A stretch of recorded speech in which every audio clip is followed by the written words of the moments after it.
Здравейте, добри хора! Поздравявам ви от плодородните тракийски поля. Наскоро един човек прегледа книгата ми, разлисти така набързо романа ми и ми каза: тази книга не става. Попитах го: защо така мислиш? Ами защото до 10-та страница една книга не ти ли каже как да правиш пари, за мен тя не става. Всичко в живота е пари, слави, така ми казва. Живота всичко се върти около парите. Усмихнах се и му казах: щом така мислиш ти? Но това ме върна 15 години назад, а може би вече станаха и 20, когато един много богат човек ми каза същото нещо. Всичко в живота е пари, слави. Всичко, което правиш, трябва да е насочено към това да печелиш пари. Този човек, за съжаление, не е между живите. Отиде си без време и вместо да се радва на деца и на внуци, лека въпрос, той не е между живите. Защо не си купи живот? И най-хубавият пример е с Стив Джобс, светла му памет.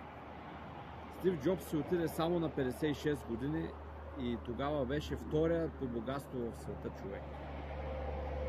Той имаше възможност по 10 пъти да се смени всичките органи в тялото. Защо не можа да си купи живот? Този въпрос всеки може да си го зададе и вероятно знае и отговора.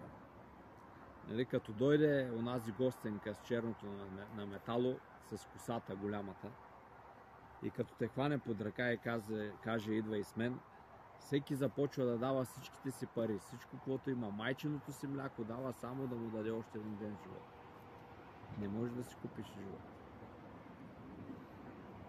Моята книга, този роман "Шанс за добро", може директно да не ви каже как да правите пари, но от него ще научите как да развиете в себе си 27 на брой качества, аз ги наричам добродетели.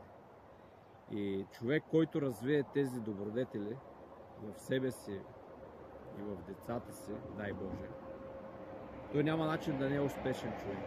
Няма начин да не бъде успешен, било то в финансовата сфера, материалната сфера, или професионалната сфера, или в духовната сфера, или в семейството, или в физическото си състояние, защото когато имаш дисциплина, отговорност, борбеност, постоянство, тези качества, добродетели, развити в себе си, няма как да се занемариш физически и да не бъдеш здрав.